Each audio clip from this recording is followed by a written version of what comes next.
Chicago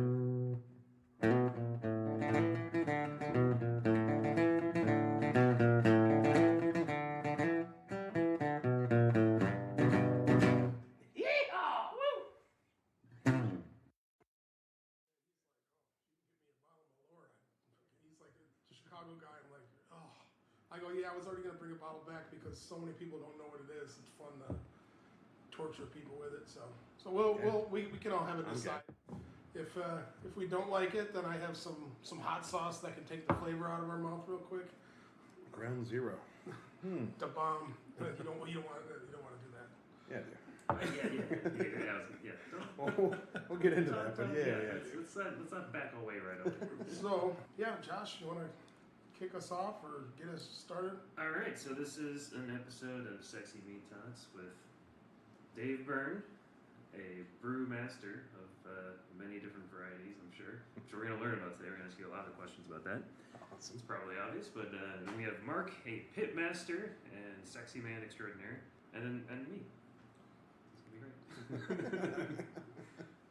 All right. No. Don't play yourself down. No, trust me, I'm playing myself up right now. We've had the pleasure of talking a bunch of times before. You have such in the context of you two. You have such a great personality. You did bring the shoehorn, right? I wasn't gonna bring it up now, but yeah. Okay. I got the paddle. Yeah, and jumper cable, saddle, check. Left the battery in the bike. Fuck. Water soluble things, I was just reading some. Oh, that's fine.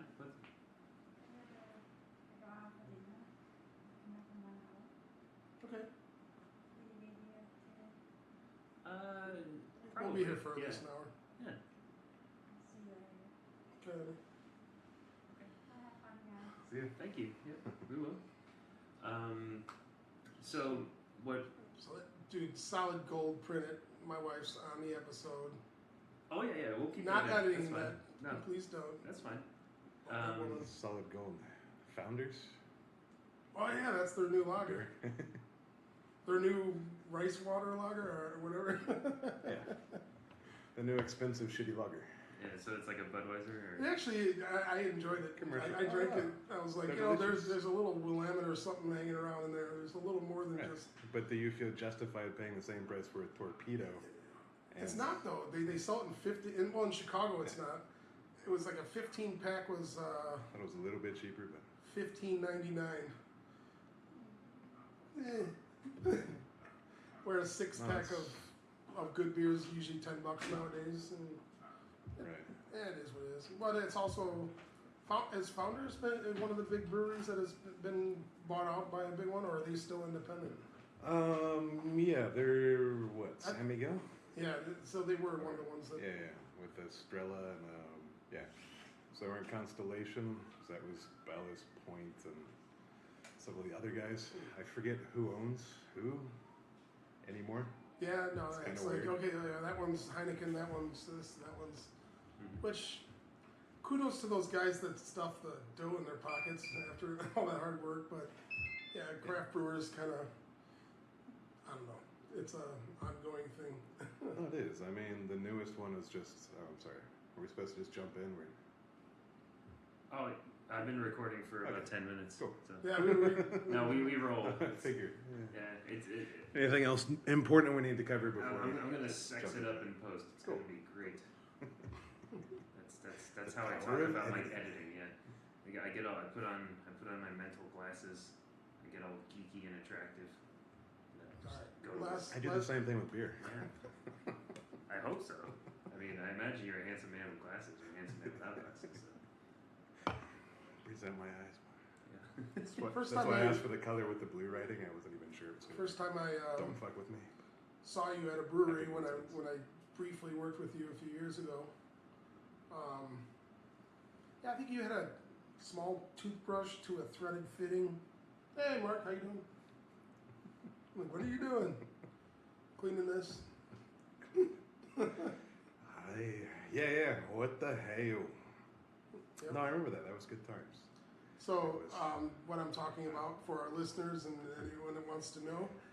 Anyone that's not already aware of the legend. I've been I've been working here in Vietnam for all of 5 years, and Pasteur Street Brewing Company, who you were working with for what, 3 years? Almost 4 years.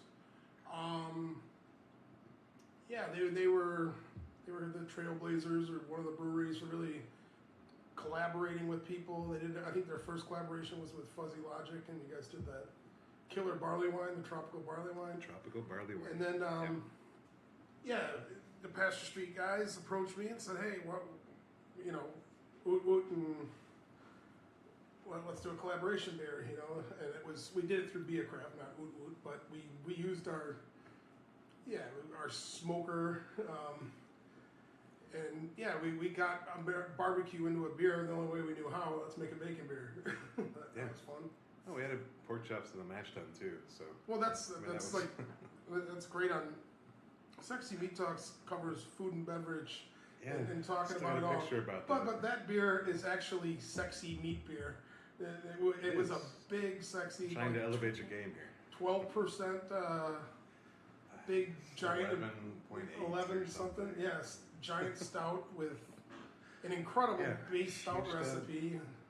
We put like 5 kilos of cooked bacon into bourbon bottles and then tried to extract as much. Right, just kept pork. making the reduction and reducing and reducing. We had a lot of fun making the beer. At the end of the day, we made a great beer, but when I was drinking it, I'm like, I don't know how bacony we got. But it's just a great stout. No, that's the curse of the A great stout that no vegans will drink. So I was happy with the end result. Beer supports veganism and helps kill the competitors for the vegans' food. I mean, you have to look at it from a positive perspective. Yeah. If we take those cows and pigs, then they're not going to eat the grass that vegans enjoy. I don't know. I just saw a commercial the other day where someone was using a vegan as a weed whacker. It's like holding an arm and just like. Oh, the vegan was the munching wow, grass or something. That's pretty. Like since I got onto Facebook a couple months ago. That's innovative. I mean, you're getting 2 birds stoned at once there. Help support your local vegans. Nothing against vegans, but right. Oh, sure, yeah. I use a lot of fish guts in my food. Until this, I think I ate vegetarian today. Oh no, I had the brisket burger for breakfast. Sorry, Dave, I didn't tell you. No, I eat mostly. This was just.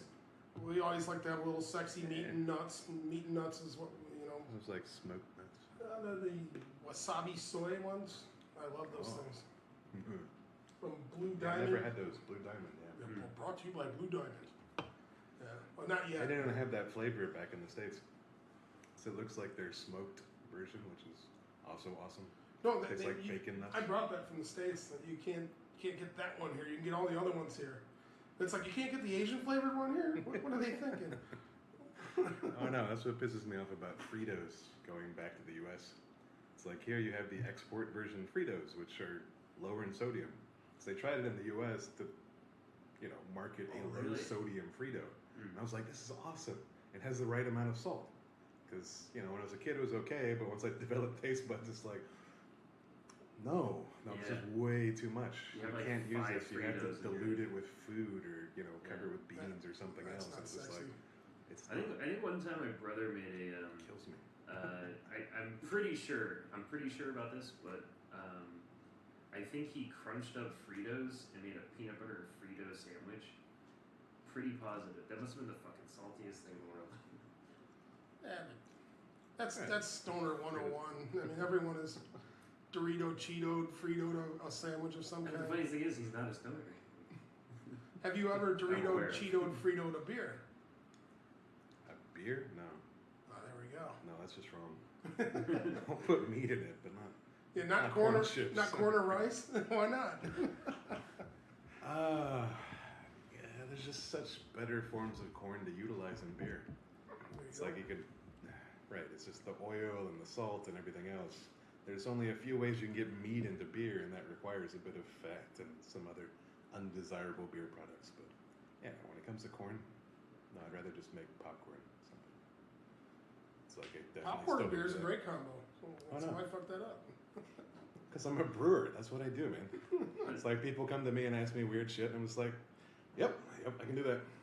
So when you came to me, it's like, I want a beer that tastes like weed. When we made the bacon beer, it's like, I think we were messaging each other while we were coming up with the recipe, and you're like, I think you said, I had a dream I put pork chops in the mash tun, and like, well, okay, let's go for it. And we're like, what can we do? And then you're like, then we started looking at like, how is this possible? And then it's just like, well, get the lowest fat possible. Let's smoke the living shit out of it, and I like quadruple smoked it. And maybe in the mash tun, we'll draw some extra smoky flavor into the beer along with smoked grain. And why lowest fat? Well, you know, fat in Head beer, retention. head retention. So like the fat Right, is so the heavy, flavors, basically. Okay. Yeah, especially So like the fat will bond and. Well, it's just reduction of fatty acids is one of the most horrible things that can happen to a beer. I Okay. mean, once it oxidizes to a certain point, the higher the content to begin with, the less stable it is going on. So, I mean, that's one of the main reasons we didn't keep a whole lot from the initial batch, is just because I don't know how it's going to age. It's like if we were able to keep our dissolved oxygen low enough, then not a problem. Is As there a way much to as like it's nice and cold. I've seen fat skimmed off of milk. Is there a way to like skim fat off? Right, of and beer, that's or- what Mark was doing with the bacon. Okay. It's like you put the bacon into liquor and then skim the fat off. Skim yeah. the fat I off, would actually put the freeze bottle of it. bourbon in the freezer. Oh, so the fat would Pour separate. the I frozen whiskey through. Get the What cap we ended off. up with, there was so much gelatin in it. It was like whiskey jelly, whiskey bacon jelly of some sort. But I think like the 1 or 2 bottles of it that I made to 1,000 liters just turned into a drop in the bucket. You know. Yeah, we definitely undershot it, but I mean, But it that's was like that. I one think of those intentional things. as a brewer, you're like, well, next time we'll put 40 pork chops in, not 4.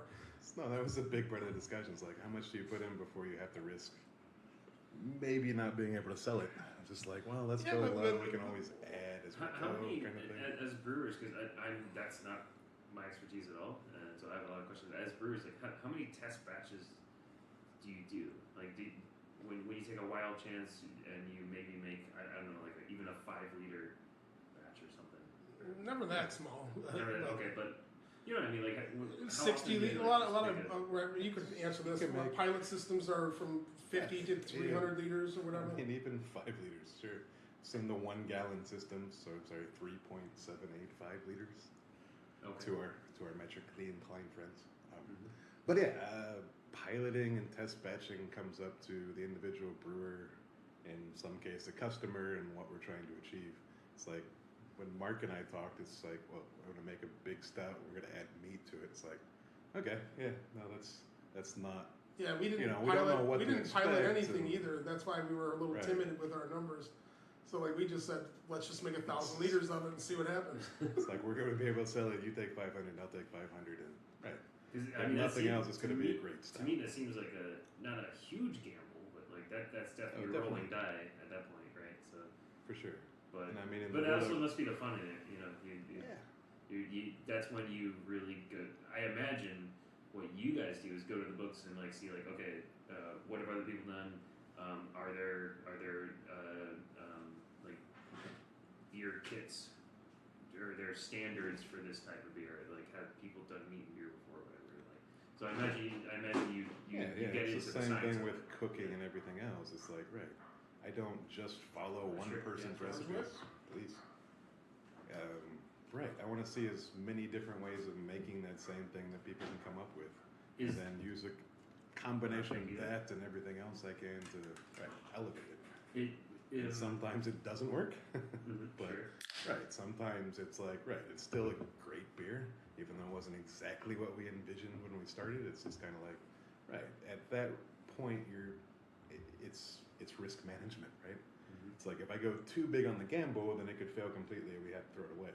If it's something that I'm comfortable with, he's comfortable with, we know how to make a big beer, even if the flavor's not perfect, it's strong enough to where minor variations and things like that won't be as noticeable. It's like if we were going to do a bacon golden ale, well, okay, yeah, that one's gonna have to go through a couple more test batches because one, it needs to look beautiful. It's like if you're gonna call it a golden ale, it's gonna be served on tap, and you have to worry about clarity and haze formation, future chill haze problems, not to mention flavor issues, things like that. So it comes back down to, right, what are you trying to achieve and how much risk can you accept? Do you have a university equivalent of a professor or a mentor or someone that you still converse with when you're doing that, or somebody that was a big part of your early era of becoming a brewmaster? Development. No, I would have to say, I mean, I'm usually on my own when it comes to guidance at this point. Okay. If there's a project and I know someone who's really good at it, I'm not the kind of person that likes to bother people much. It's like, yeah, I can call Ray Daniels, I can call, John Palmer, I can call some of these guys that I've met, and since coming to Asia, it's been an amazing thing. It's getting a lot more attention from these kinds of people, but it's like, right, I don't want to bother Chris White with every yeast problem I can think of.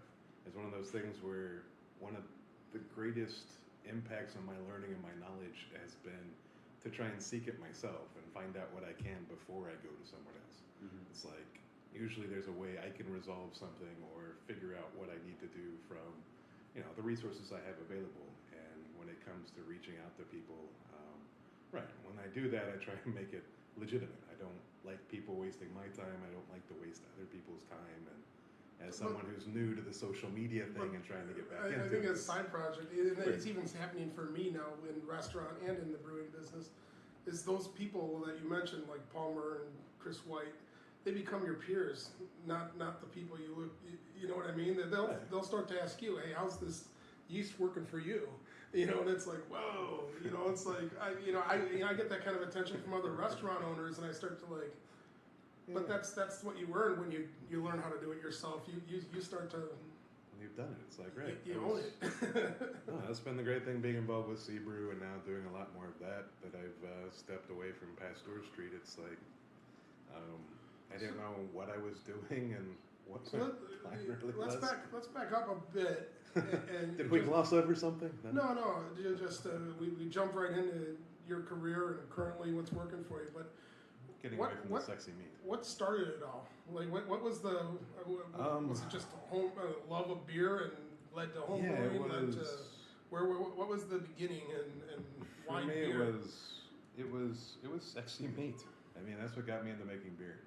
I loved the idea of cooking. I loved everything about taking things and creating them, crafting with your own hands, and giving it to others for enjoyment. I would agree that since I was a kid, making a great beer and making a great piece of beef jerky are the same things.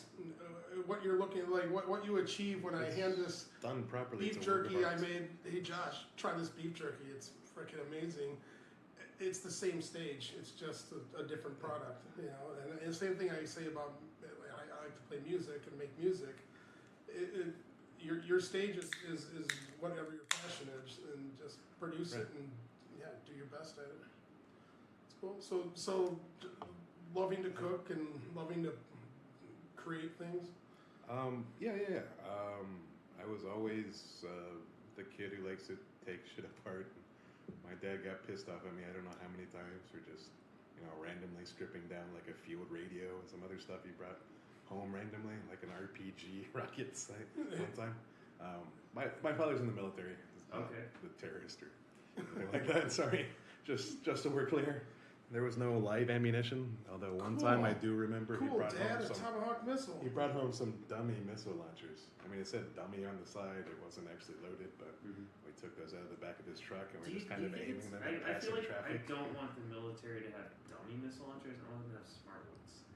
Right, but you have to teach dummies how to use them. So you want to start with something that's not going to kill. There's a line of dipshits standing there, and they're putting the dummy missile on his shoulder. Thanks.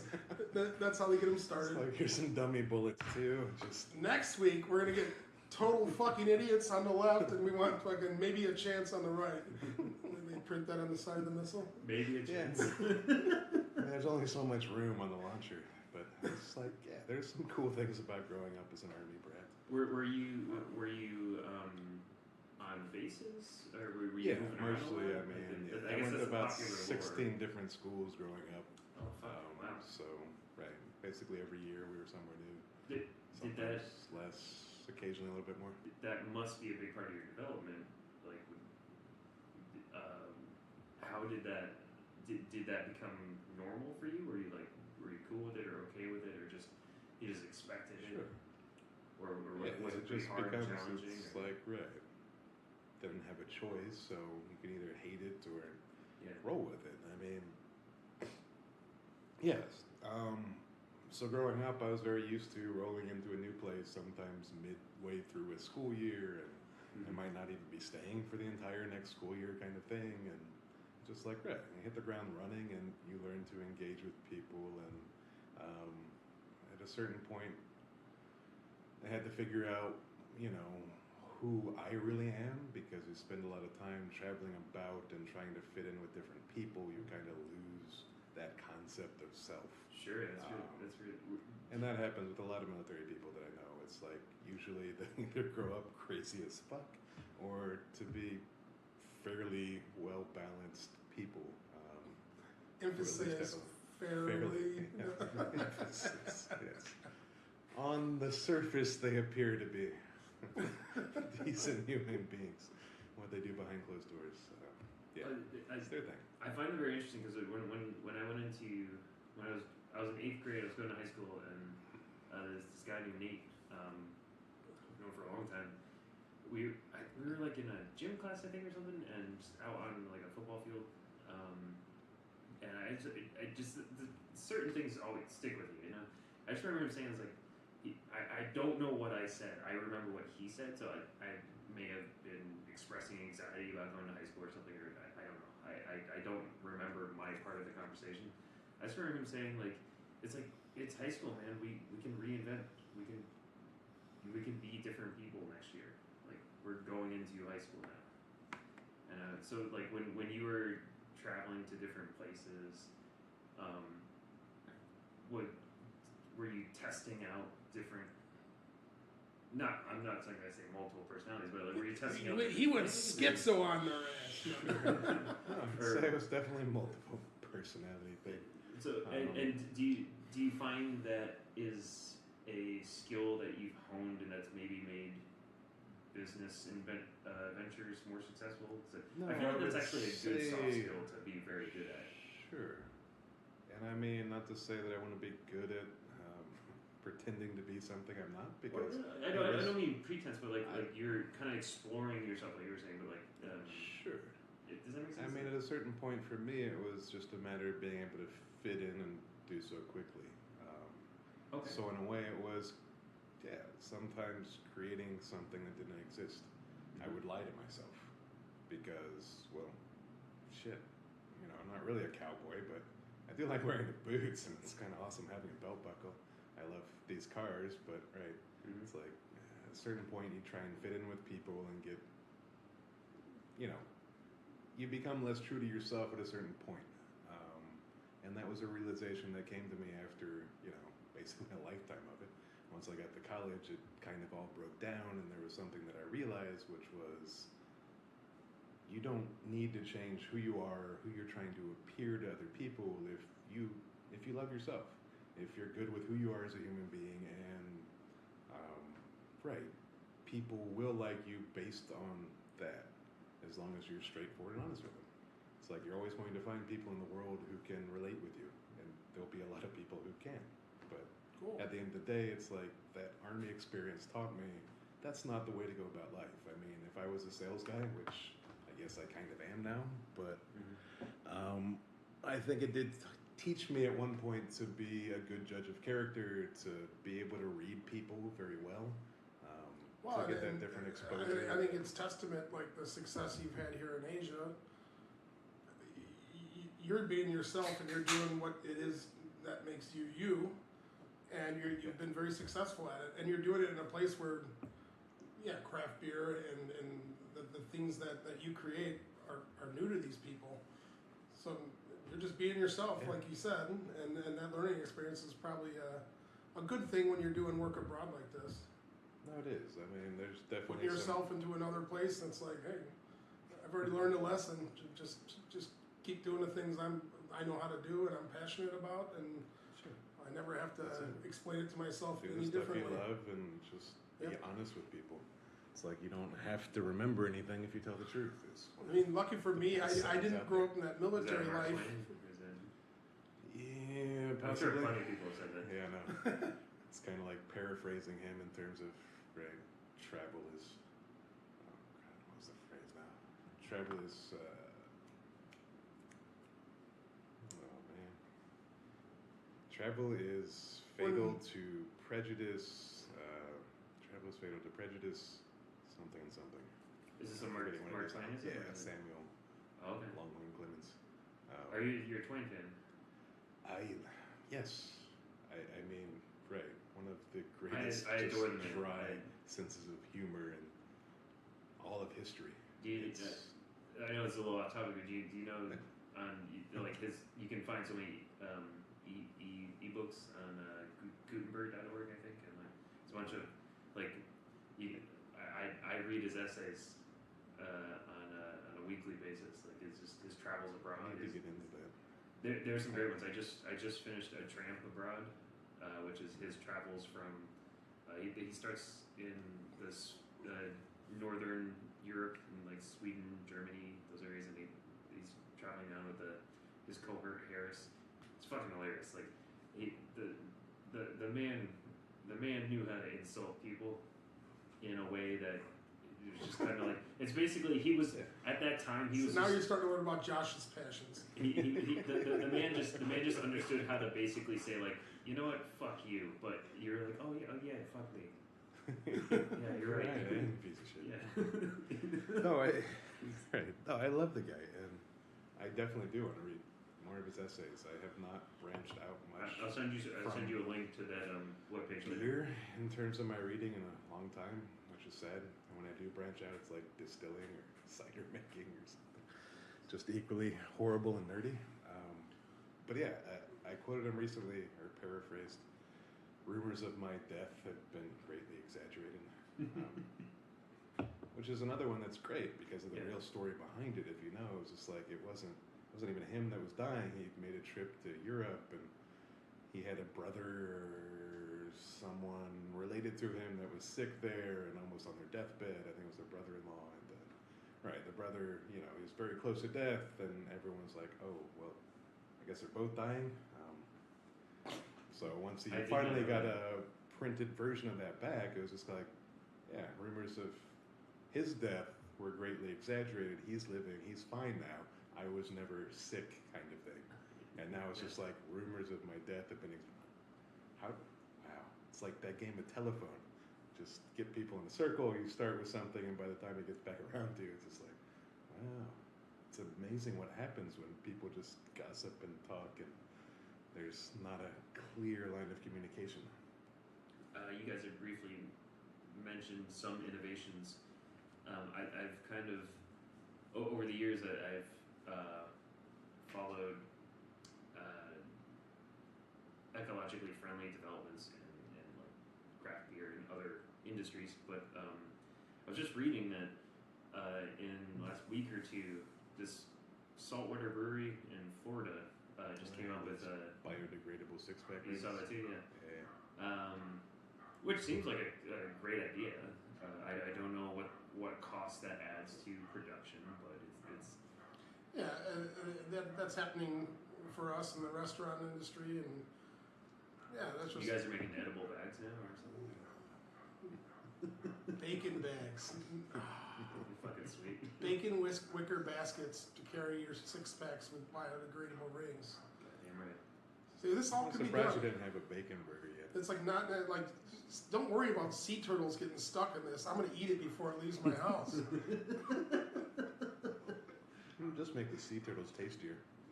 Yeah. Bacon-fed sea turtle. Oh, that's going on the menu.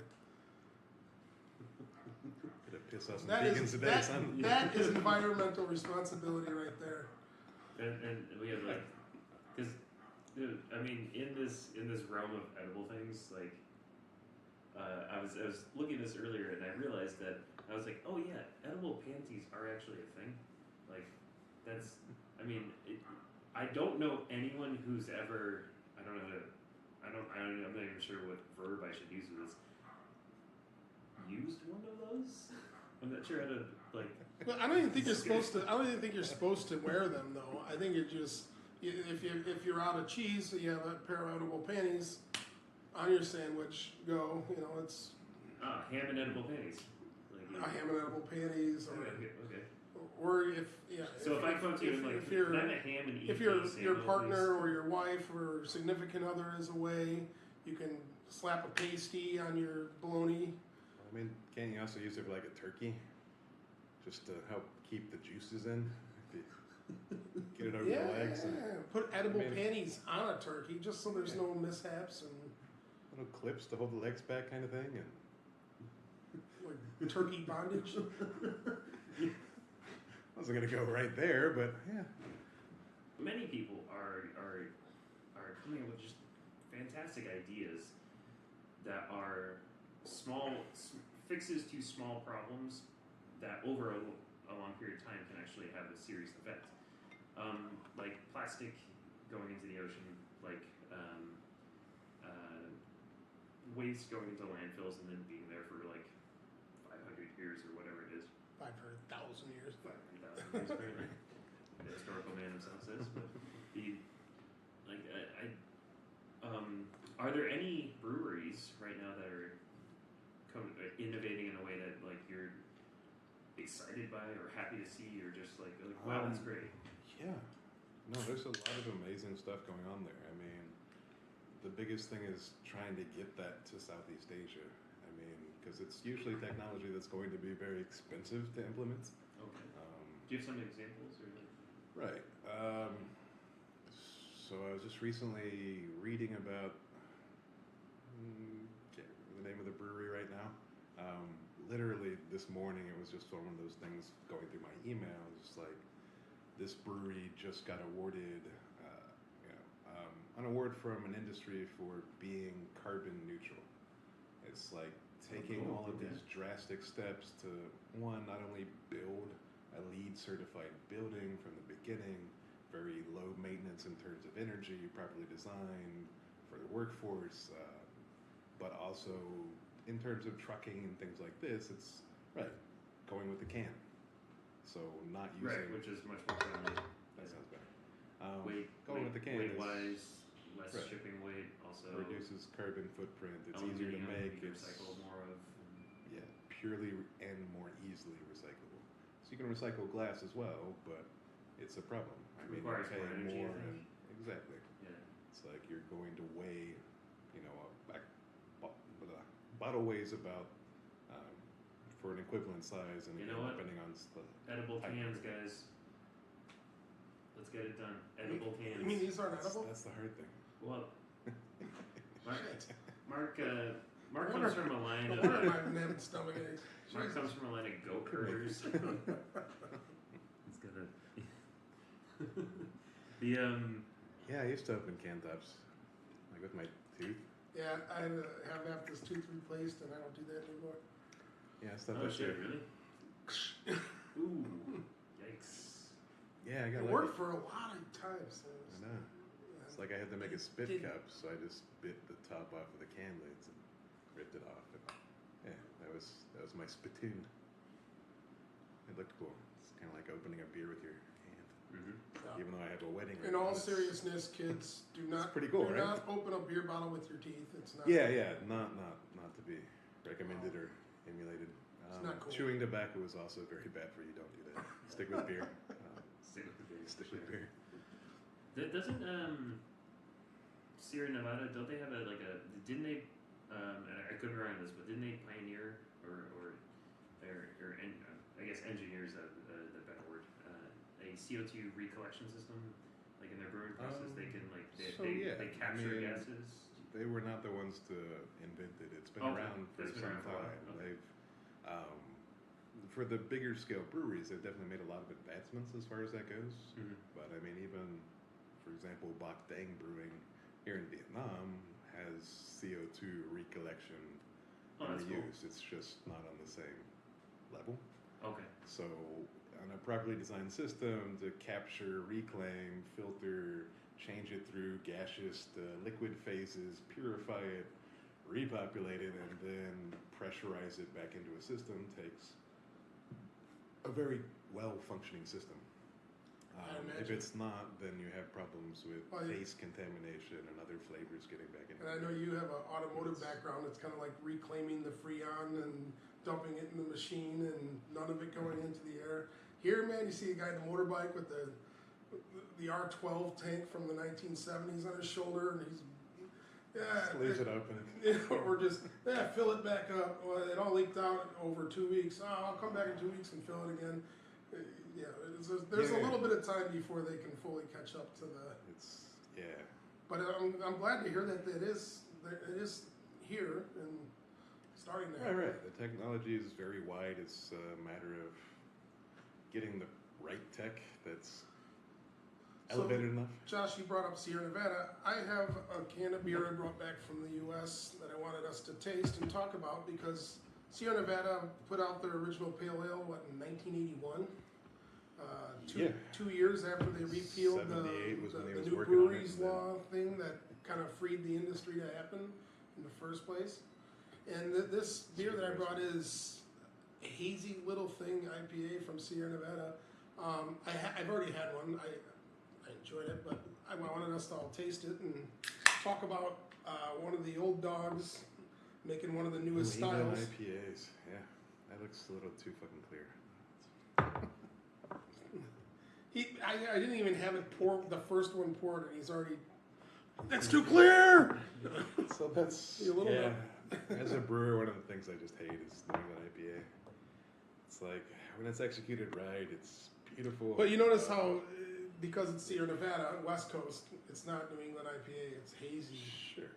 Or juicy or something else. It's like, or no coast. All the guys in the Midwest they call it no coast. So maybe before we can dive in, for listeners and myself who I'm trying to educate myself quickly, but when you drink a beer or new beer, new style, and you're drinking it to kind of assess it to whatever level you want to do that, please. If you can, tell me what goes through your head. Sure. What do you do? To simplify it, David, tell us what New England IPA, hazy IPA, or juicy IPA, whatever people are calling it, this new style of IPA, what exactly is it supposed to be? So that the listeners that don't brew this stuff know what you guys are trying to do when you make it. So, I mean, New England IPA has been a response to typical IPAs. I mean, for a lack of a better term of it, it's... Right, your hazy, juicy IPA is supposed to be an IPA that's not bitter, which kind of flies in the face of everything that we've come to associate with IPAs. It's like, wait a minute, you're telling me this IPA is 20, 25 IBUs? It's like, and then also what happened in the process of making this type of beer. So there's so much dry hopping that the haze happens from. So sure, if you're trying to one of the biotransformations, so we're talking about changing and freeing up molecules during the fermentation process by adding hops earlier in said process. So the earlier we're adding them to the process, the more they're actually affected by the chemicals and reactions that take place during a typical fermentation. Lallemand Sylvie was giving a speech on this and talking about how they've recently done a lot of pioneering work, at least with their yeast strains, to determine which ones were the best New England IPA, yeast to use. It's like at the time, I think it's a nice beer. No, absolutely. It's also fresh. I mean, before you taste anything, the first thing you do is look at the dates on the can. To see how old it is. I've been back in this country for 6 days, and I bought it very, very fresh. Yeah. I know. It's like I've had bad examples of the same beer. I wanted to drink it this week, and it was the perfect timing that we had this interview. But cheers. Cheers, guys. So cool. That tells us a lot about what a New England IPA is supposed to be. Right. So when we're drinking it, it's like 5 things you basically look for, in addition to date coding and just general package condition. After it comes into a glass. So for our listeners, looks. what happens when this beer is 2 months old compared to what it is right now? Right. So it's going to go rapidly downhill, especially with something that has All those a hop lot aromas of sediment and volatiles. and everything else. Even right? at 2 months. No, Even at 1 month. after Yeah, 1 really? week, 1 week from the brewery, they start Like, this crashing has out. been one of They're the- very volatile. Okay. Yeah. They're It's all very in the heavy. beer, and then they It's go like even away. with Heady Topper, even with we're looking at Oh yeah. the you older did bring that up styles with on the Heady West Topper Coast, Mark. Yeah. I've heard that. where Vinny Slurzo, who does Brewmaster for Russian River, one of Okay. my greatest inspirations for beer, and not only just the taste and styles and making, but the model he follows afterwards. Make a fantastic product and don't send it far. He's actually dialed back his distribution network. He hasn't changed the amount of beer. He's increasing steadily and slowly, and nice organic growth, and literally can name a price for getting a product out there. But he basically invented double IPA and then triple IPA. He helped launch IPAs when he was at one of his earlier jobs, but this guy's like the grandfather of IPA. West Coast, Santa Rosa, California, up in north of San Francisco. But he was making the classic IPAs. So when he started and made a double IPA, Pliny the Elder, probably heard of it. Yes. I Delicious actually was beer. going to ask you about that. Fantastic beer. But after it gets old, it's not. It's a hoppy beer. It has a lot of, like Mark was saying, volatile oils, aromas, things that degrade rapidly due to oxidation. So even though these breweries are at the top of their game in terms of controlling, oxidant ingress in the package, it's still never going to be as good as the moment it was made and pulled off of that tank. To further on his point, actually, David was the one that taught me this. When I was working with you in the brewery, me and you were doing your job. We were tasting the other beers to make sure everything was in order. Market research, Yeah, and at the brewery. you had the Thai tea beer, I think it was. Yeah.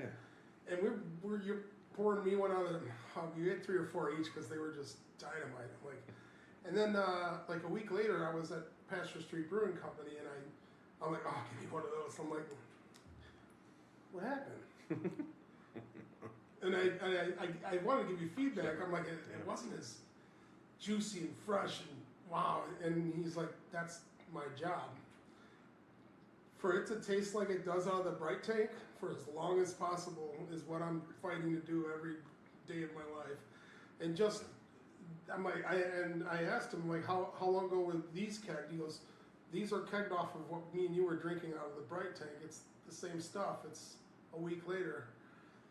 As soon as it goes into a keg, as soon as it gets on a truck, it's rocking back and forth. All those little volatiles and these things that we're talking about, they go downhill, and that's why it's also hard, very, very hard to get good imported U.S. craft beers to taste like they do back home, to taste like this does, Brewery Fresh, because I hand carried it, Right.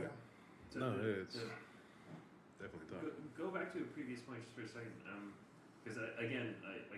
I kind of hyper focus on certain areas when I'm doing research, and the isohumulones, the IBU, the alpha acids that make the bitterness stuff. I was actually surprised where I didn't know until this year that IBU is a measurement only of the isohumulones. It's not a measurement of other bitter things in beer. So like the bitterness in beer to what I'm starting to understand, and correct me if I'm wrong, but like you can have like alpha acids are the determinant of international bittering units. Yeah, but there can be other bitter things in always it, right? going to be a direct indication of the bitterness level of the beer, perceived bitterness. So it's what your machinery tells you versus what you're tasting. And that's a huge variant when we're talking about New England IPAs, because even though they're saying, technically it's 20, 25, 30 IBUs is usually about the peak for hazy, juicy IPAs. Even then, it doesn't really taste like that. You get so immersed in the different flavors and aromas coming from the hops and all And of there's these also other juicy, factors, fruity right? factors that are part of this. I remember a brewer saying to me, actually wasn't a brewer. It was Aaron from Beervana when he did our first beer tasting. They were talking about how low the IBUs are in the summer solstice from Anderson Valley. It's basically a cream soda. I mean, that's what it tastes like. It's got a little hint of vanilla, and yeah, it's a great beer, but it's not by any stretch very common. It's its own unique style, and they said like what they claimed the IBUs were in it were like not like 8 or 12 or some really low number, and then some brewers will say, well, some tap water just from the mineral content can be perceived 4 or 5 IBUs before you even put a hop to it. So it's like, yeah, like you were talking about, you gotta separate. What is the perceived and what is the actual measured amount of bitterness you extracted from your hops? And that's right. That's a huge deal when you're making a recipe or setting something up. Is source water has a huge determination on final product. I shouldn't say, yeah, it's not huge in terms of there's things that have a greater effect, but it's huge in terms of once you've learned how to make beer properly, you're able to eliminate 80% of the other stuff. Gotcha. So the remaining 20% becomes huge. And this is where we're talking about oxygen ingress and everything else. Just those little tweaks can mean so much to a finished beer. When we're talking about perceived bitterness and building that water profile, especially in Vietnam, everyone uses either a highly filtered or reverse osmosis water. So the idea is to strip basically everything you can out of that liquid. This creates a clean base to build something off of, but it's not ideal for making certain kinds of beers. Do certain minerals help certain beers? Or Well, certain minerals also help your yeast and other things. And the yeast is like, where the fuck's this stuff I usually get, man? This is where beer styles come from in the world is one, taxation. It's played, government has had a huge influence in the development of beer through taxes. Has probably been one of the greatest influencing factors in alcohol development in the last few centuries. But the other huge one is water. It's like, well, at the time, I didn't have reverse osmosis filtration. It's like you use the water you have, and then you make something that complements that water and makes a better finished product. It's like this is why we get IPAs from England and Burton-on-Trent. The high rate of sulfate in the water is going to naturally create a perception of bitterness. If you just try regular Burton-on-Trent water, it's fucking bitter. It tastes that way. You can taste the minerals. It's salty almost.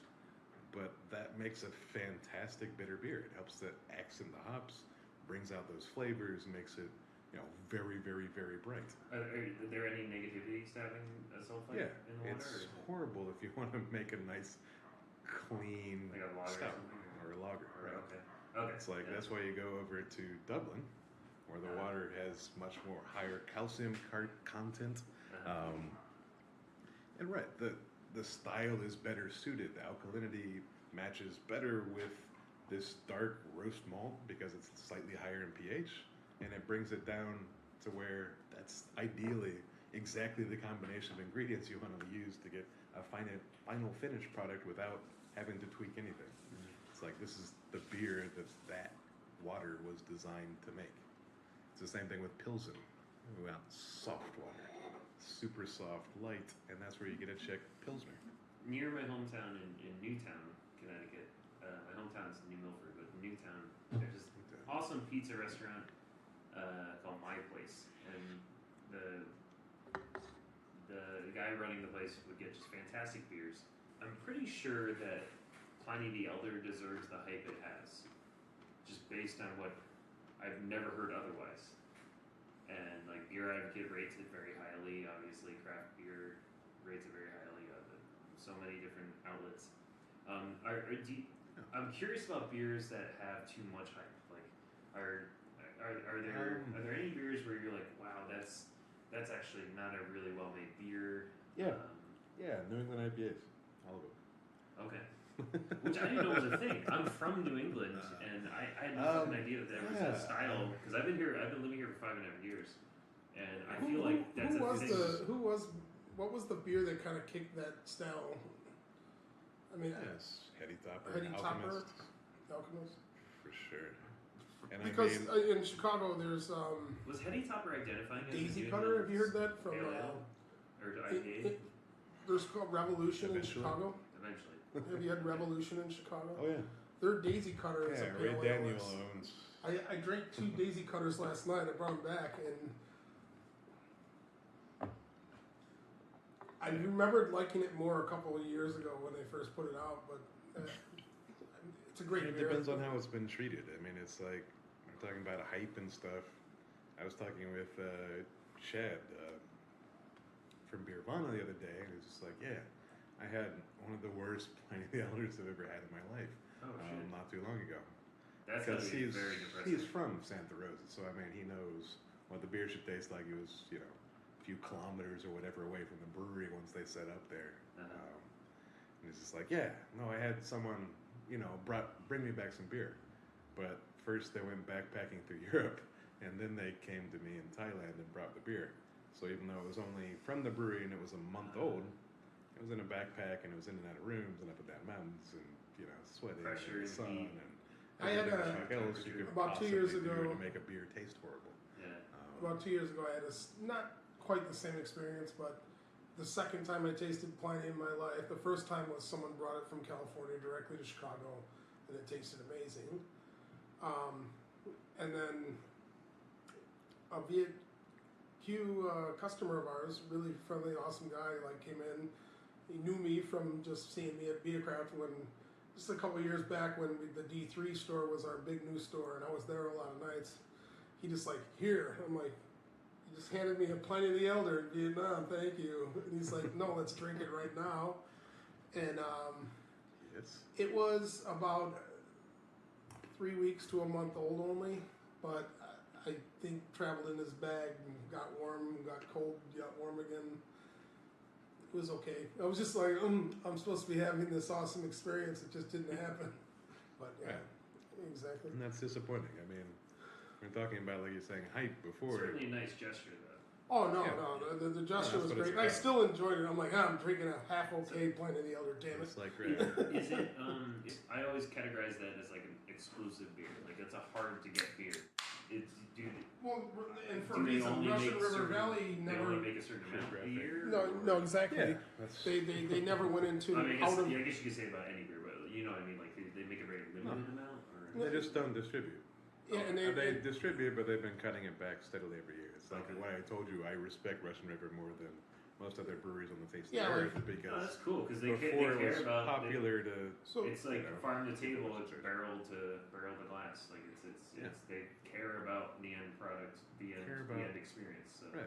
The That's stuff cool. that That's scares really cool. the Yeah. fuck out of me as a brewer is the same stuff that scares this legend as a brewer. It's Yeah. like I want people to enjoy my beer the way that I made it. It's like the more steps it goes through away from me, the less good it's going to taste, regardless of where it ends up.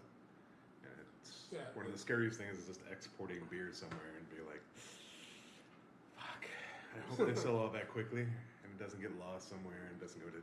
Well, that's 10 why you different gotta have a accounts. a lot of respect for the Beervana folks. They work directly with every brewer. They have cold chain all the way. The quality of their products and what it has to go to get here. I can see why so many different brewing companies want to work with them because Sure. I understand why they charge and what they we do. have is even they if actually- you know we're moving a lot of products for them through our restaurants and our beer bars. If something's even getting close to out of date, they'll be like, "Hey man, we're gonna give you these kegs, man. Let's sell it now. Let's make the people drink it while it's good, you know, and don't fuck it up." And yeah, tons of respect for those guys. No, for sure. You mentioned earlier The whole thing. that you're new to social media. Like I didn't have Facebook until I came to Vietnam. I mean I had it back in the States and then I killed it and didn't have it for like 4 or 5 years. And then I got it again because it's integral to teaching here, which is you know my primary income is teaching and doing stuff like that. But the It's okay. The first step is admitting it. guys, I really asked you to come here I'm an today. English teacher. When you're focusing on a job, you need to kind of like black things out a little bit, or because I've definitely seen some impressive engagement from creatives in food and bev online, but I've also noticed in the interviews Mark and I've had and just meeting people that there's certainly an equal or possibly greater share of people who are just like they need their like their space or their office, whether it's a mental office or like a physical creative space or something, depending on what they're working on. But like Yeah. I mean, it depends on what I'm doing, how it comes about. It's like, right, when I'm mission and more objective oriented, then I know, I have an idea exactly what I need to do, how I need to accomplish it. Mm-hmm. The biggest thing for me is just pre-planning stuff and breaking it down into manageable chunks. So I find if I try and just sit down and knock something out all at once, I just become overwhelmed and it's easy to get distracted and just drift away. So one of the biggest things I've done is, right, I know I need to do this, right, say I need, 1 hour, 1.5 hours I'm going to spend just on email. Another hour is dedicated to just this one project. And I'm going to take half an hour to catch up, talk to people, walk down on the floor, whatever it is. It's like, for me, it's very imperative to have structure because I'm a procrastinator and I like to avoid doing the work I should actually be doing because I should actually be doing that. So I found a lot of creatives are. Yeah, I find it depends on what I'm doing, a very but common it's like, right, I'm working on that business plan, so I need to eliminate distractions. I go up to my physical office, I lock the door, when turn off the phone. you've like, not that you've put it off, but like procrastinated or, and then when putting it off. Now here's the deadline and like you do it and you nailed it and you're like, holy shit, that was easy.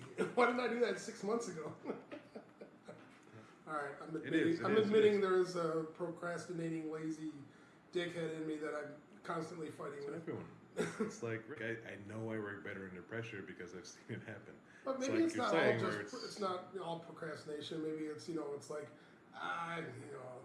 I'll get that done later, and then but maybe sometimes it's like, hey, look, there's a chicken.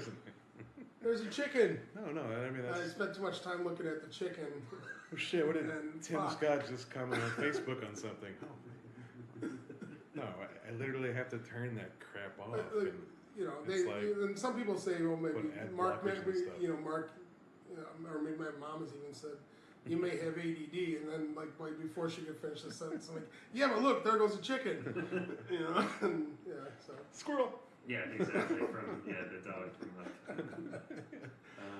No, you're right. It's all laziness and procrastination. I'm just. It's like I don't. See, here I am. I'm making excuses. I shouldn't even be saying this on a podcast, but it's like when I went to Sea Brew in Korea. I knew I had to give a presentation. I showed up and I had the basics in place, and I had already done a lot of research. But it's like I didn't just.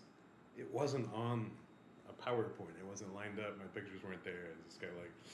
Yeah, hey, I'm gonna miss part of the day. I'm gonna work on this and do that, and then I wake up the next morning. It's just like, hey man, can I switch with another presenter?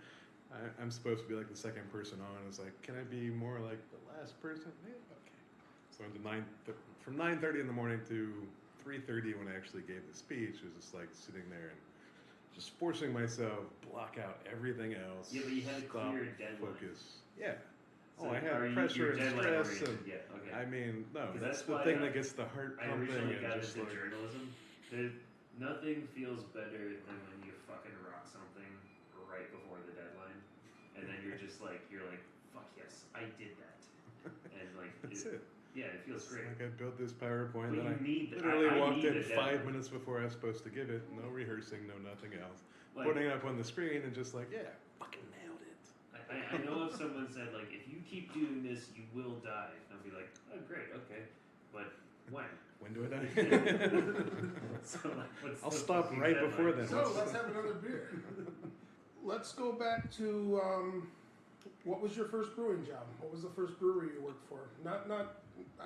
After the home brewing, after the figuring some stuff out and knew that's what you wanted to do. Where did you land the first time around? So yeah, first gig was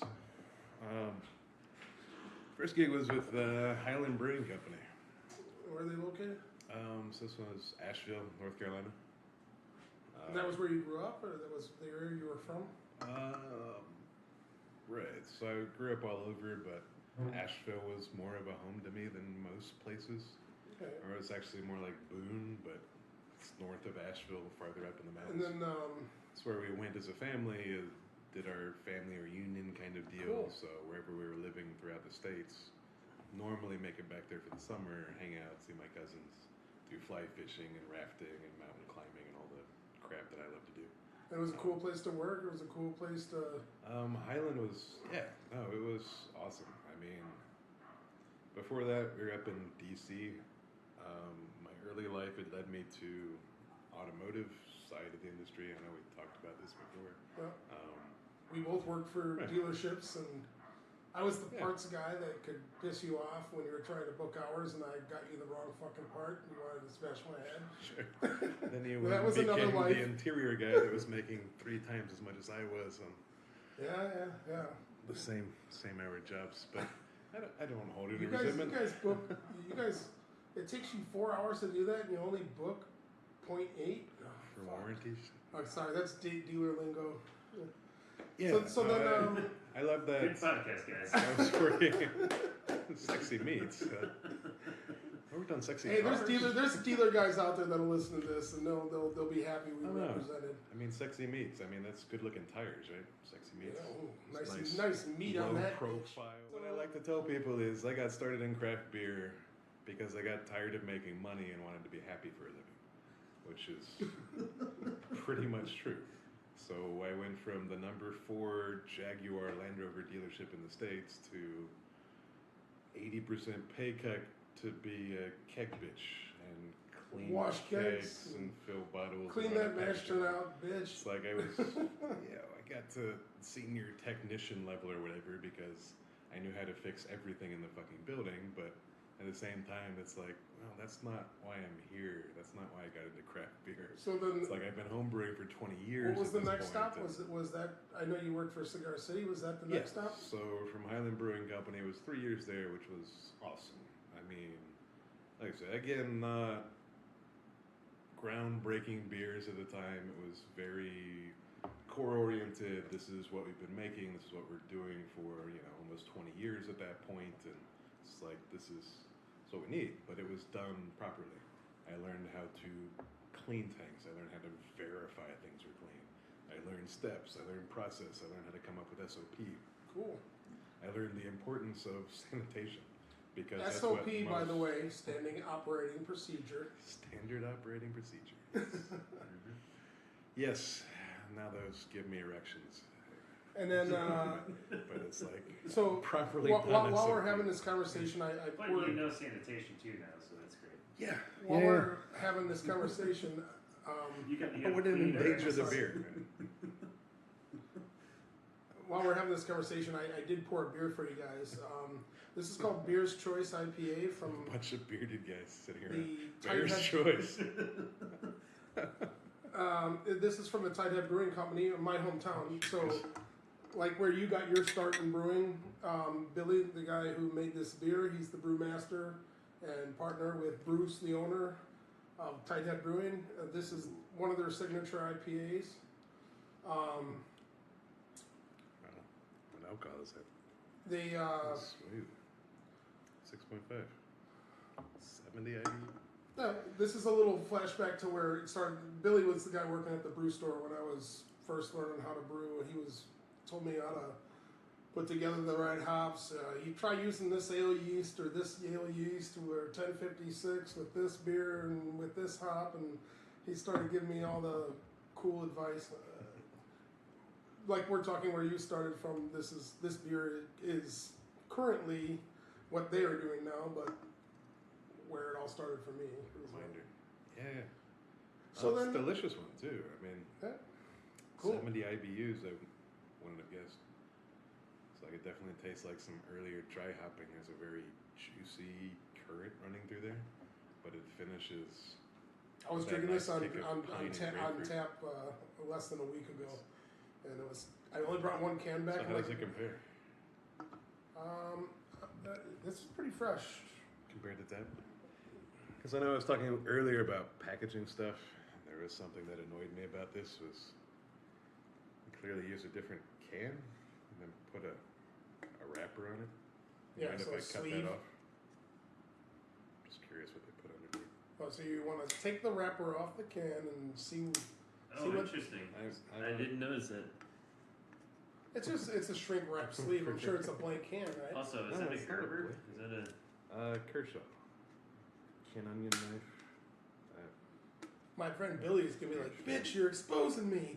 No. It looks like it's the same almost.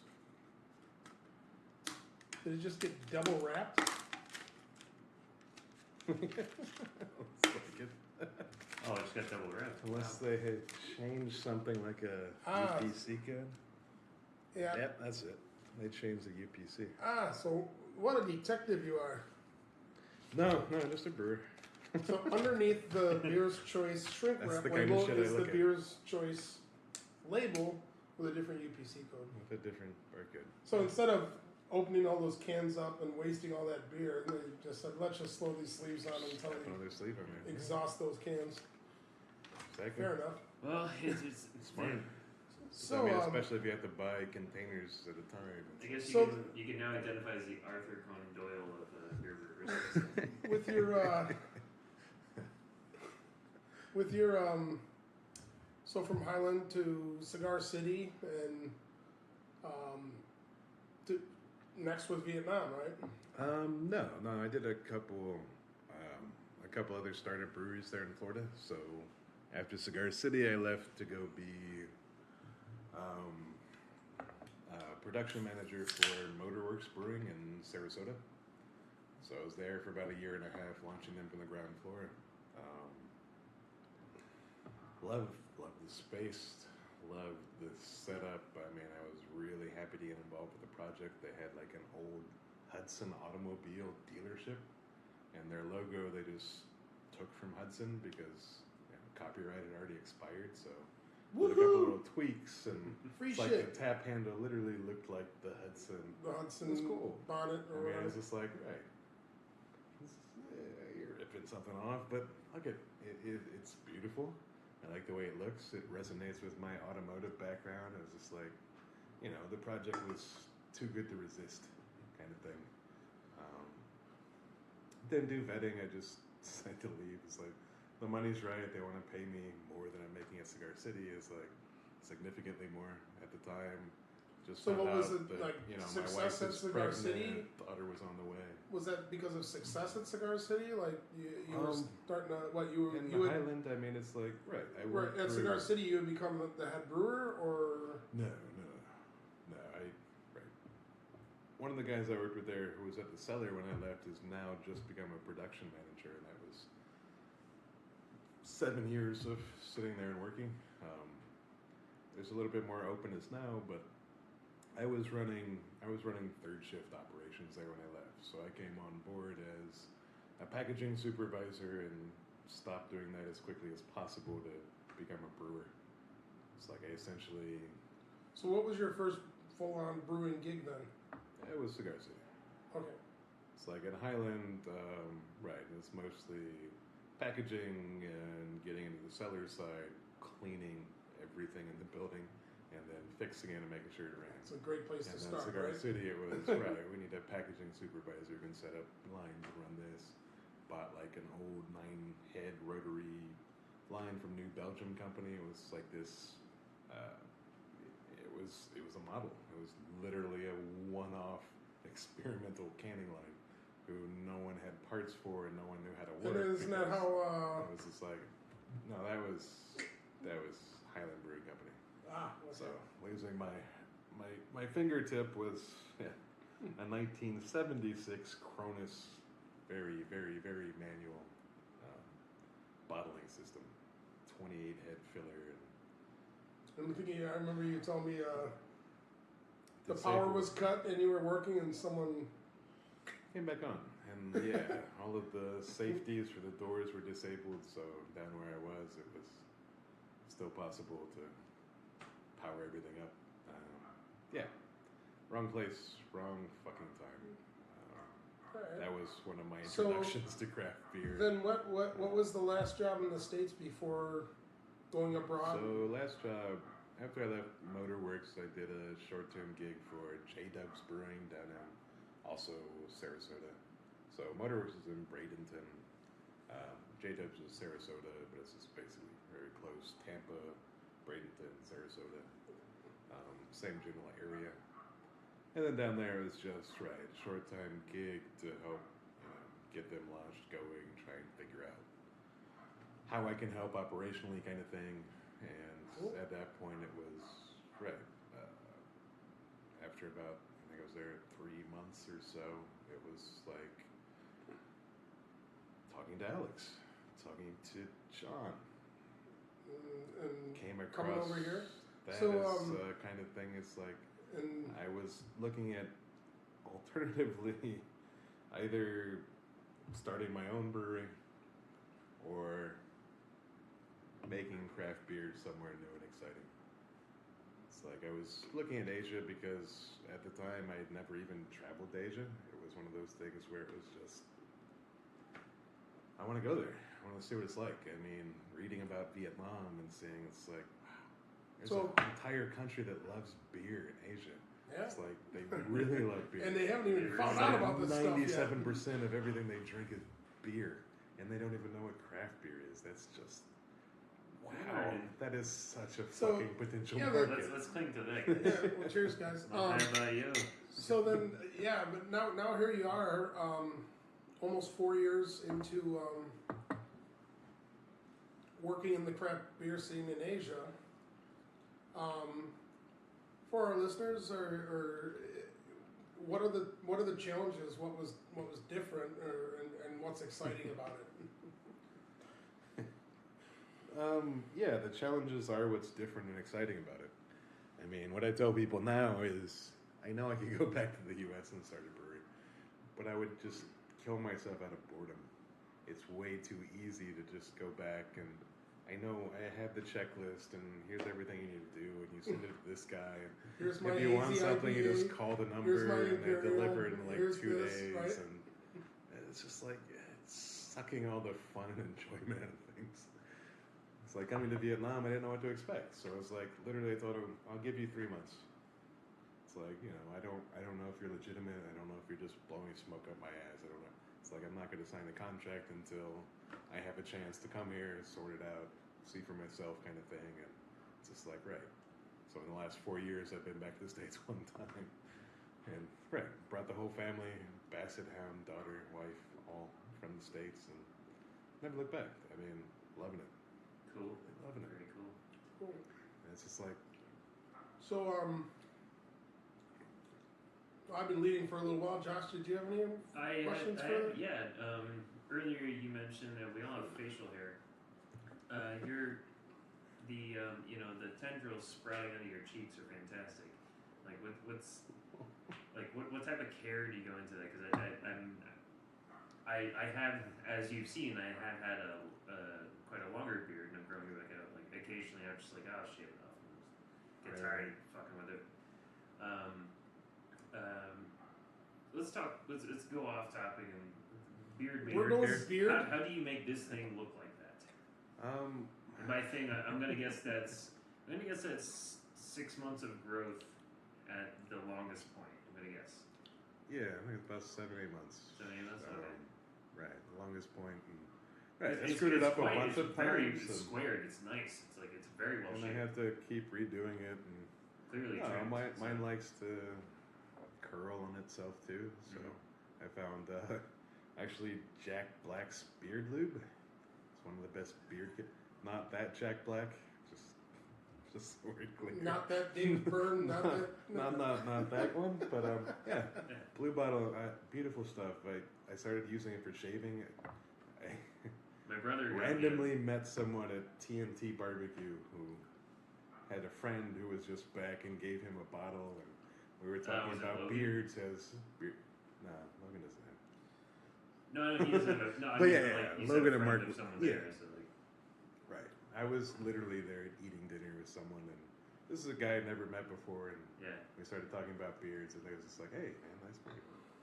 as you do if you see Yeah, someone of has course, a yes. beautiful floating beard, especially in Vietnam. But talking to him is just like, oh yeah, man, you gotta try this stuff. Here, I just got a can. He breaks off the seal, pumps it.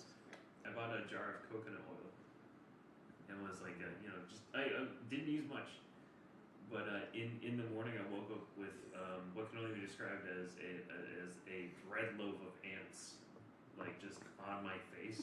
And I was like, fuck. Like when, as I was swearing, I could feel the ants like crunching in my mouth. I ran to the shower and I was just like, everything needs to have water right now. It was like Josh, Holy shit! you're an idiot. yeah, I fucking know that. I knew that. I then. did not see that ending coming. I thought there was something else. So don't. It's like I woke up with. I fire tried ants. chocolate frosting the night before. That was worse. In Vietnam. But the thing is, the reason that occurred. So just for our is 'cause it listeners, wasn't just coconut oil. if you're like, living in the Vietnam, bottles there in are Vietnamese challenges. It's that you coconut will see. oil with sugar. Yeah. Because it's Vietnamese. Yes, because they put If you sugar. order milk They or add sugar coffee to or the sugar anything. thing. and in Vietnam, the sugar is you. Like it's just. It's like, yeah, my Vietnamese sucks, but one of the first things I learned is "Kom dong." Yeah, but I just didn't think. I was like, oh, coconut oil. Okay. It was like, oh, I read this is great for beard hair and face. It's great for the skin, which it is. Yeah. Also, apparently, you It's can like add add extra. It's sugar already to sweet. toothpaste. It's already sweet as fuck, but like, oh man, that was a thing. That was a moment. I know. I wish I could have seen pictures. Yeah, a lot of protein though. Got a lot of free protein. And all the ants. I Yeah, probably speaking swallowed. of sexy ants, I mean, I don't know if you've been to La Champa, but they No. do this like ant egg salad. Oh no So way. it has all the whole ants plus fried and little white eggs, and they'll either do it like wrap style or like this little cornucopia kind of thing. You but know what? It's fucking good. Yeah, Fucking good. that's gonna be the future. I mean, when we start seeing food shortages and stuff like that, if I think it's when, but if and when that happens, it's a protein sure. source. It's a It's like one of the people we used to work with who took our spent grain was a cricket farmer, growing crickets okay. for Yeah. protein and feed. sure. It was just like, it's not bad. It's like brought out some different ones. It's like, I'll try anything. I love eating different meats, and I'll give anything at least one chance, kind of deal. Mm-hmm. Unless it's just, so physically revolting. But even I hear that they're said, I went out with But Tim crickets? Scott and ate squid guts. So, despite looking at it, smelling it, Tim Scott does I a still squid hate gut them. trick on everyone. Dude. This is why it's I like, wanna you hang know out what with I you. call this? I call this chum. I throw this out in I the ate water squid to gut help with- attract fish. Yeah, too. I ate And I squid pay a gut with lot Tim. less per liter. I don't think he enjoys it as much as he He enjoys enjoys watching you eat Not it. enjoying it. Yeah. No, that sounds. But that sounds that's exactly why we love him, accurate. right? Yeah. No, that's why I tell him to go fuck himself in the inkhole now. But All right. All right, Was in town from Stone. He said I asked him about his Brute IPA. He's like, I'm really proud of the team and what we put out there, but it's not my favorite style. He was being brutally honest, just like you are. You know, like it's a gimmick. and you everyone make else a is new doing it, so you yeah. made a new England IPA for Pasteur Street because what? Because you have to. To piss people off because I wanted mine to be a little bit clearer, just so I'd get. And people loved it because it tastes fucking delicious and it's still juicy and it's just not as chunky. Not as It's pretentious. just like All right. yes. So we're all holding in our hands a shot of Malort from Chicago. More than a shot. It is. You can sip Fucking it. a pussy. You can sip it. You can not drink it all. Whatever. I'll sip it. I don't think I'm gonna. I don't think either one of you have ever experienced it. Very. It's got a bitterness and a funkiness all its own. Some people love it. Some people hate it. I mean, the So- smell to me is just like watered down Jägermeisters. This smells like something I would use to clean battery heads. Well, let's give it a It's whirl. not offensive, but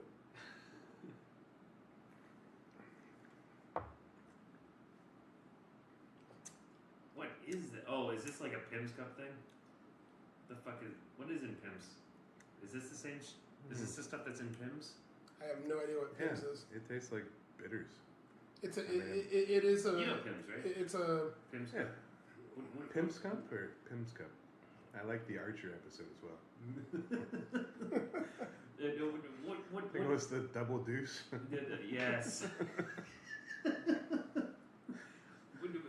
Sorry, I was flipping through the TV last night and Archer came on. It's like, holy fuck, a new episode. This is still a thing. Oh, the new season drop? Yeah. Gotta jump on that. There's a slight distraction. But Archer. yeah, Pims. Mark, are you an Archer's fan? Not checked it out. Yeah. Oh, you need to. I think you will enjoy it. So. Oh, Yeah, I but guarantee. but I like, love I guess it because I mean you've heard The Misha bitterness say. of Pim's, like, what is that flavor? Like, again, as I don't know how to It's a lot of those herbal like liquids. I mean, it also reminds me like Fernet. Okay. Fernet. So what I do know about Malort, and Which one is I don't know what tastiest? Pims is, but that bitterness comes from the wormwood, which also makes absinthe. I don't think they put as much of it as absinthe. It's a 80. This does taste like it's gonna make me trip. I mean, It's 40%. It's bitter. It's a little funky. my God. Yeah. This is a challenge. I like I will drink this, but my. Well, no, you don't have fuck. to. You don't have to drink it all. It was just have a taste. I like that Fernet. I like Jägermeister. I like.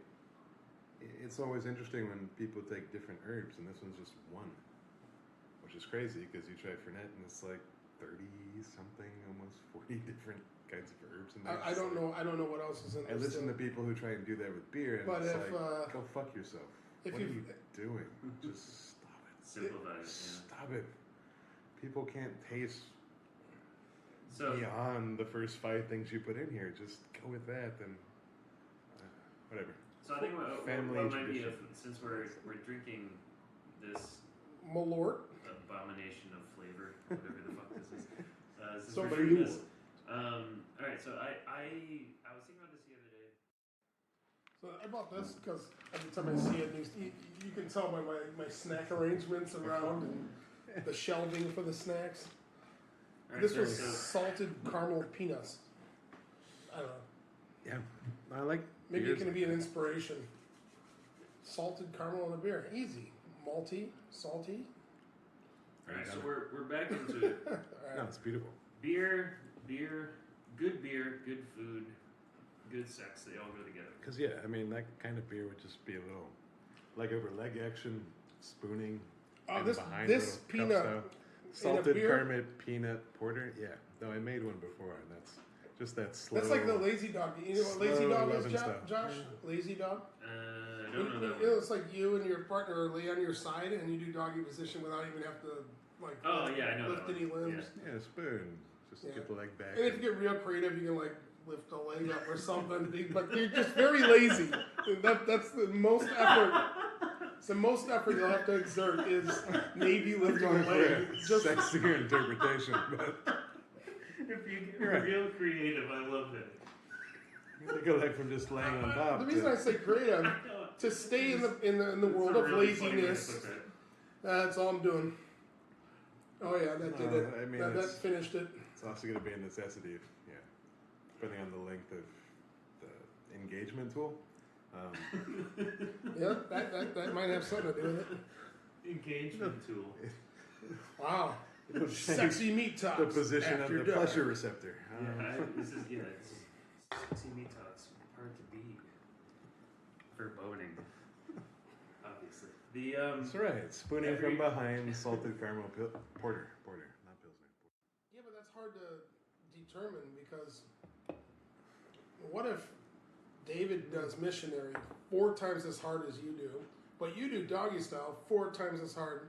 That's like, which IPA are you making? Now Sometimes it it's all hard. it all gets No, You're no. gonna kill someone Okay. with that. it's starting to get Goddamn you, Mark. confusing. Goddamn you, Mark. Is. I mean, it's also going I to am be always hard to maximum distinguish hard, okay? between drug-induced or just natural. Natural. I mean, I'm thinking back to the first time, maybe it was the second time we did Palmetto IPA, Mhm. and the pomelo, they over extracted. I mean, very, very, very hard thing to zest. It has to be properly cared for. Much better to try and dry in candy or something. And when we did it the second time, it was peeling by hand and a little over extraction on the pithy portion, which bitter as fuck, right? Yeah, I mean that's straight up pile driver. When I think of beer, it's just dominating, foot on the back of the neck, kind of just to the face. Yeah, there are certainly some positions that pop to mind when I think of particular beers, especially it's like pomelo. So that was like the Jonah Falcon. No, this one just lingered. It kept you going. You couldn't just go into the sweet bliss of oblivion. It was one of those things where it's just John Holmes of fucking beer. Is it sweet bliss? It's like, no, we're gonna have to dial that down, cut that back, blend that out. So I got some stats to throw at you, and shit. I thought this was really interesting, and it made me feel. I don't know. I got a little fuzzy feeling. I got a little goosebumps. I was like, oh fuck, that's really cool. So we have. I got a can. Of course. Sorry, I didn't mean to interrupt. No worries. I got lots of snacks. This is as of 2017, and I'm referencing this from craftbeer.com. But so there's over 6,200 small and independent breweries. There's over There's over 6,200 small and independent breweries. There's over, and they take up nearly 13. This is 2017, so it's probably higher now. I'm sure it's higher now. They take up 13% of the beer sales market in America. Wait, what percentage? 12.7 exactly. 12 points. Oh, Yeah, they said so 30. That number keeps going 13. Sorry, 13. They said 30. No, Not yet. What? not yet. Yeah. So, Never. Which is a value of $26 billion, so that's no small deal. No, that's why those And big that's dogs slap 100 around the little dogs. It's about 135,000 jobs. Like that's a city. That's a city's worth of people. Yeah, no, it's definitely That's going up. fantastic. So they put out their new numbers for last year, just recently. I think like 2-3 weeks ago. Oh, okay. And it was like, over 200,000 now jobs created. Is it by really? craft Isn't that beer. crazy? And It just wow. So this is 2 years ago. So 70,000 more jobs in just 2 years. That's fantastic. Because That's you awesome. open a lot more small breweries, a lot more hands-on kind of stuff. That's really cool. It's just like, I got into craft beer because of the community, because I love it, because people that make good beer are generally good people. There's a couple dickheads out there that I don't like, but those are, the 1-2% of people in the world, if any population is. Yeah. So- that aside, There's always a bunch of So jerks. David- in there, it's but most people are amazing. cool. David, that- maybe to expand on this point, you can tell the listeners,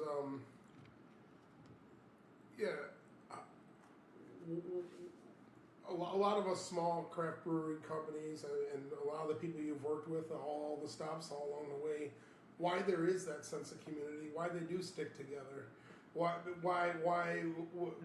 because of these macro brews want to squash them or buy them up because, it used to be 1% of the market, it used to be 3% of the market, it used to be 5%, and like Josh said, it turns into billions of dollars.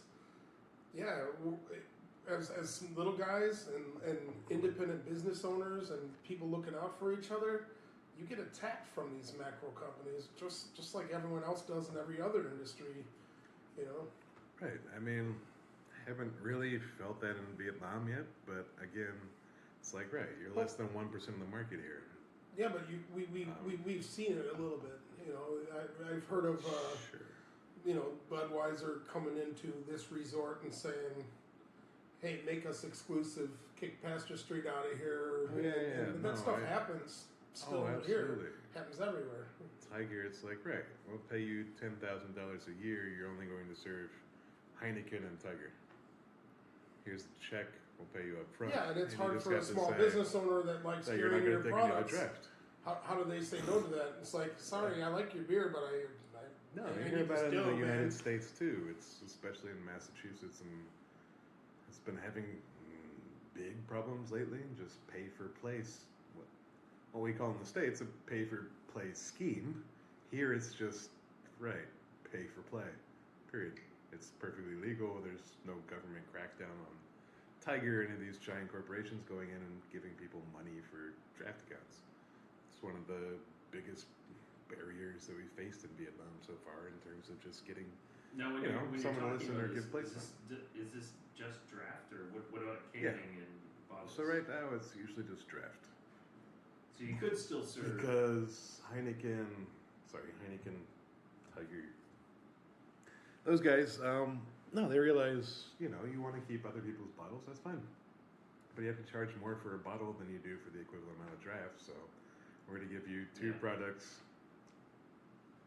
our premium and then our normal, or our super premium and our also premium with product. dropping off a wheelbarrow full of money, that business owner It's like, here's $10,000 makes more money every time he sells a draft than he does a bottle, so that they own it. Yeah. It's like, we'll give you $10,000 and then we'll give you equipment, and then for every 3 kegs you buy, I'll give you one free. Because to me, it's nothing. It costs literally. But the awesome part of the story compared to is the beer. that's why craft brewing and why craft community and why it's exploding here in Vietnam, and it's gone up to, what do you say, close to 12.7% or something Exactly 12.7%. in the U.S. and in Australia. That was in it's 2017. Because they were hoping for 20% by 2020, but it's like, Well, it's that never, was it's in never going to happen because, 2013. like, even When you me. think about that, it's still impressive. But It's still very impressive. wouldn't you to agree go with from this? where they were when I got into the industry. I mean, like, But 10 David, years wouldn't ago. you agree with this?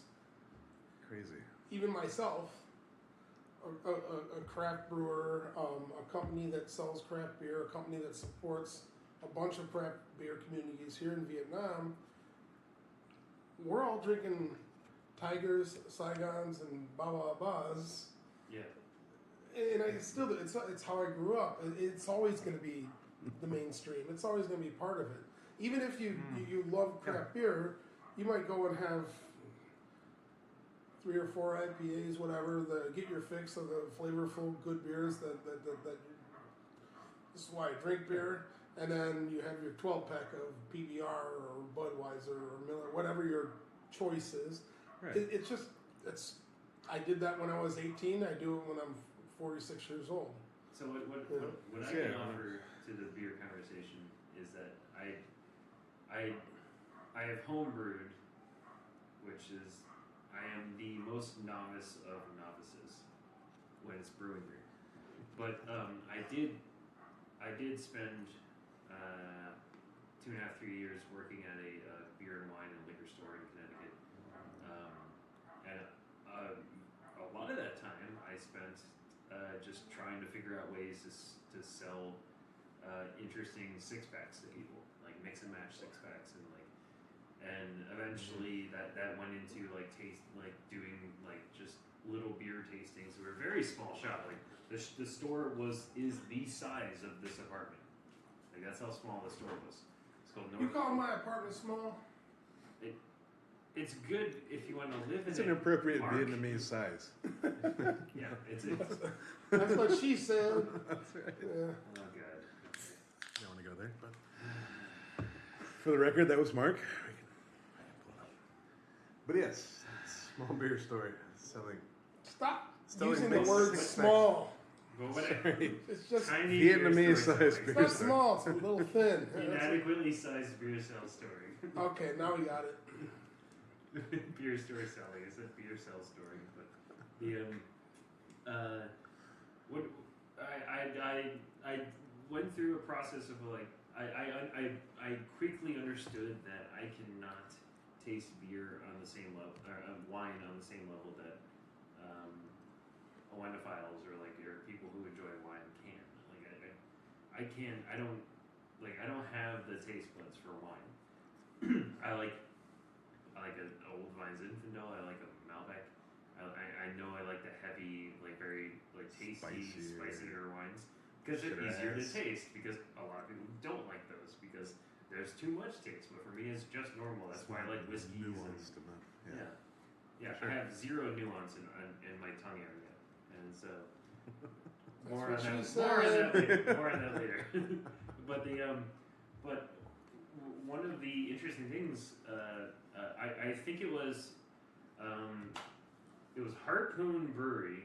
They were putting out bombers, 22-ounce bottles, and there was one beer called the Heels Blonde or Heels Beer, and this is almost 10 years ago. So I'm Hellas maybe. Helles. I thought you know what? Honestly, I thought it was pronounced heels. Helles. Helles. So I thought they were for like a European thing and like Yeah, I don't know. Hellas. Hellas and Hellas. So and it's kind of has like a lot of bready notes, like that I remember. Stronger and Munich, like very cakey. And so like I literally would ask people like what's your favorite birthday cake? If someone said, an ice cream cake, pointed one way, or like I want a carrot cake, pointed another way. But if they said yellow cake, I'd be like, oh, you should try this thing. And so like that was kind of like I was like kind of like trying to like you might like Franziskaner, the banana beer. It's like the Sabor. So like that I had fun trying to pair people with beer based on just the food they like. People pairing. People pairing, yeah. No, I agree. I mean, that's what Vietnam needs now, is people that can relate to other people in terms of flavor. Because, there's not a lot of developed palates in this country. There's not a lot of people who will be able to sit on a judging panel and tell you the difference between acetaldehyde and it's like isoamylacetates and what other flavors you got? So a bunch of shit I don't understand, because those aren't relatable to me. If you tell me ethyl acetate, then I don't. Most people will be like, huh? Yeah, You tell me nail polish remover, all of a sudden it's just like, I know exactly what that tastes like. Yeah, that's fucking Yeah, so horrible. like, David, you were just talking about results of different infections or different reasons or the different off flavors in beer, acetaldehyde or flavors. this or this. Isoamylacetates For our is listeners, just these that are banana. different infections, They're not all infections. or light struck or these are all brewers' terms. Light struck means light can create this kind of the skunky flavor of Heineken because they're in a green bottle. Acetaldehyde is a chemical that happens when yeast is a little stressed and makes a green apples type flavor, right? Acetaldehyde, premature fermentation. And then That's a hangover. there can Green be apple, and not green apple Granny Smith, but green apple raw apple. That's the important thing that a lot of people don't realize. At that next label, it's like, it tastes like green apples. And then there can also be raw apple. in the bar you go into, I had a Budweiser or a Heineken or even a craft beer at this bar, and like, wow, I don't like that beer that much. But you might be tasting wild yeast growing inside of the dried out malt that hangs out. More likely, it eventually goes inside the line and it grows up, and then that's diacetyl, a buttery flavor, a butterscotch flavor. Because I love judging homebrew competitions and all all this homebrew stuff in Asia. It's competitions, like, lots of especially in infections. the sour categories, are just, oh my god. I need to put the preface out there. So, as a professional brewer, I try not to discourage people actively. That happens because, like I said before, I'm a very direct person. And if you ask me what you think about your beer, I'm going to tell you what I think about your beer. And that said, it's like a lot of people have taken what I've said the wrong way because they believe, based on what other people have told them, that their product is great, that they love it, that they have this solid customer base. And it's just like, any customer who tells you this is good, you should keep them from coming back into your store. This is not the kind of customer you want.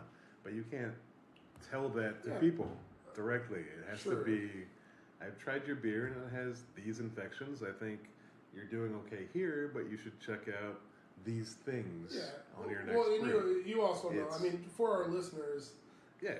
a brewery that's making an IPA and has a giant hop profile, small infections go unnoticed by most users, right?